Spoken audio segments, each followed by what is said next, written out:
ওম নমো ভগবতে বাসুদেবায় নমো। আজকে রমা একাদশী, তাই আমি একটু ভাগবত পাঠ করতেছি। ভাগবতে রামায়ণ কীর্তন প্রথম অংশ পাঠ করেছি, এখন দ্বিতীয় অংশ পাঠ করিব।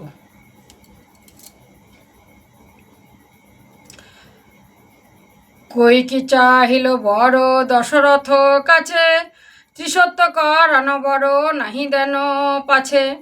মাথায় বান দিয়া জটা বাকল পড়িয়া, রাম বনে জান ভর তেরো রাজ্য দিয়া। সত্যসন্ধ রঘুপতি শুনিয়াই কথা, পিতৃসত্য বনে জান তেজি মন ব্যথা।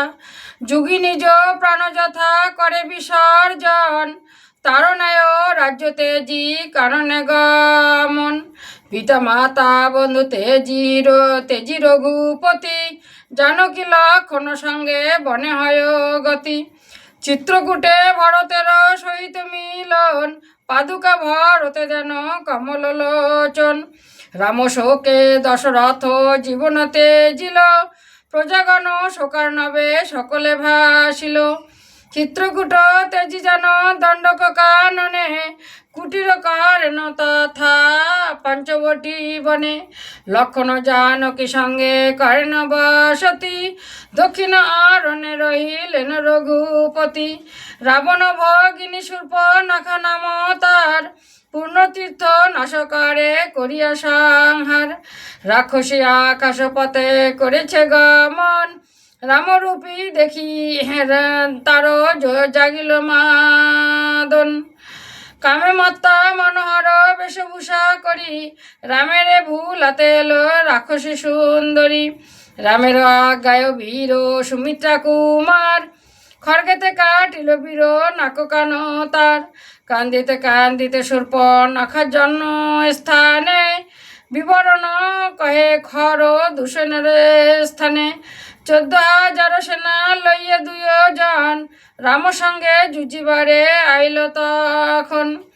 বিষ্ণু অবতার রাম দেখিয়া রাক্ষসে, ত্রিশিরা দূষণে খরে নাশে অনায়াসে।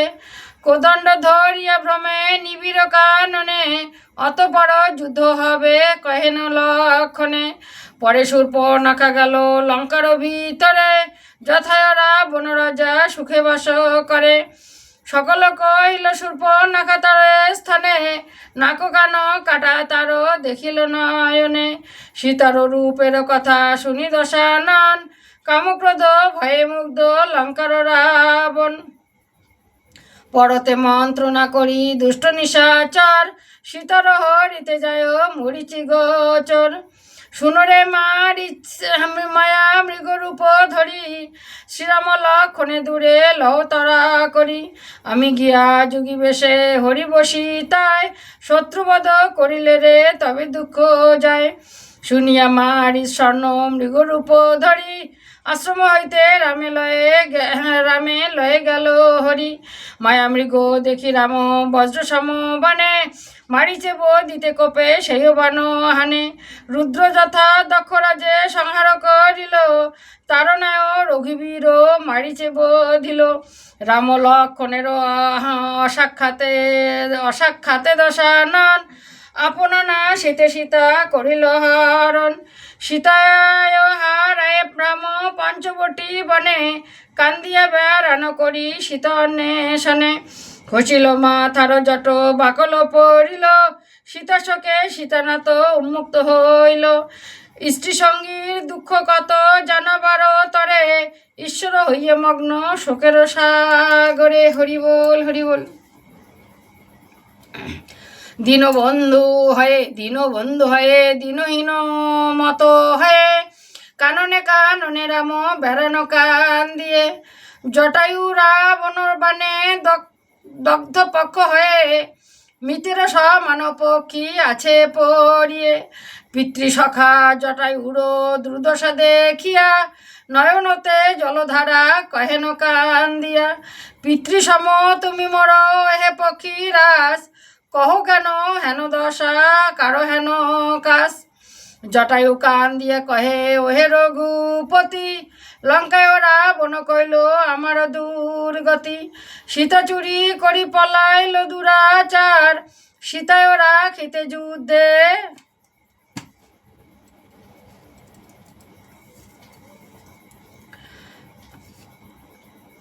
সীতায় ওরা খিতে যুদ্ধে হইও আগুসর, ব্রহ্মাস্ত্রেতে পাখা মোড় দিল পোড়াইয়া, দক্ষিণ দিকেতে গেল জানকী লইয়া, প্রাণতেজি তেম তাম এতক্ষণ মরিতাম, মা জানকী বরে আমি বেঁচে আছিলাম, আসন্ন সময়ে মম শুনো হে শ্রীহরি, সম্মুখে দাঁড়াও চতুর্ভুজ রূপ ধরি, রামরূপ দেখি পক্ষী তেজিল জীবন, সেই পূর্ণ ফলে যায় বৈকুণ্ঠ ভবন।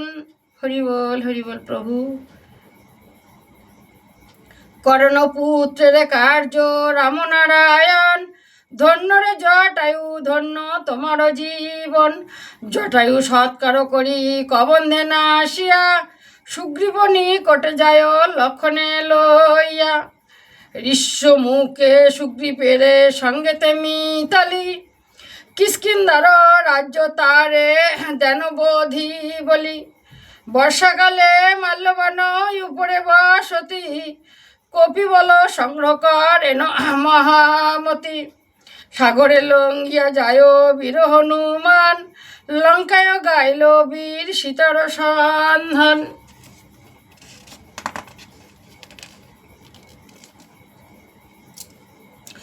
লঙ্কা পোড়াইয়া বধি অক্ষয় কুমারে, চূড়ামণি আনি দিল রামের গোচরে, কপি বল লয় রাম আনন্দিত মনে, সাগরের তীরে উপনীত সর্বজনে, যদিও মনুষ্যরূপে রাম অবতার, ব্রহ্মশিব যার পদ পূজে অনিবার, রামের কটাক কূপ ভ্রুকুটি দেখিয়া, সমুদ্র কম্পিত ভীত জলজন্তু লয়ে, নক্র মকর আদি যত জলজন্তুগণ, ক্রুদ্ধ রঘুবীর দেখি সচঞ্চল মন, গভীর গর্জন ত্যাগ করিল সাগর, মূর্তিমান উপনীত রামের গোচর, জলজ কুসুমলয়ে সমুদ্রে তখন, বিধিমতে করে পূজা রামের চরণ, নানা বাক্য করে স্তব শ্রীরামের সাগর, শুনো হে গো লোকপতি প্রভু রঘুবর, জড়মতি রঘুপতি আমি হে নিতান্ত, তোমার মহিমা কি বুঝিব হয়ে ভ্রান্ত, নির্বিকার হে ঈশ্বর প্রভু গুণময়, ইচ্ছাতে গমন কর হে ইচ্ছাময়, সাগরে বান দিয়া সেতু যাও লঙ্কাপুরে, রাবণে দিয়া উদ্ধারিবে জানকীরে, দিঘি জয়ী রাজা সবে দেখির কৃত তবে, খর্বতা মানিয়া সবে করিবে স্তব, নল নামে আছে বিশ্বকর্মার নন্দন, প্রস্তর পাদ সেতু করিবে বন্ধন, সগরের বাক্য শুনে শ্রী রঘুনন্দন, গাছ পাথর এতে সেতু করেন বন্ধন, বিভীষণে পদাঘাতে করিল রাবণ, রাবণেতে জিয়ালয় রামের শরণ। হরি বল প্রভু। রামের কীর্তন এখন দ্বিতীয় খণ্ড পাঠ করলাম, এখন এর এই তৃতীয় অধ্যায়ে পাঠ করব। নমস্কার।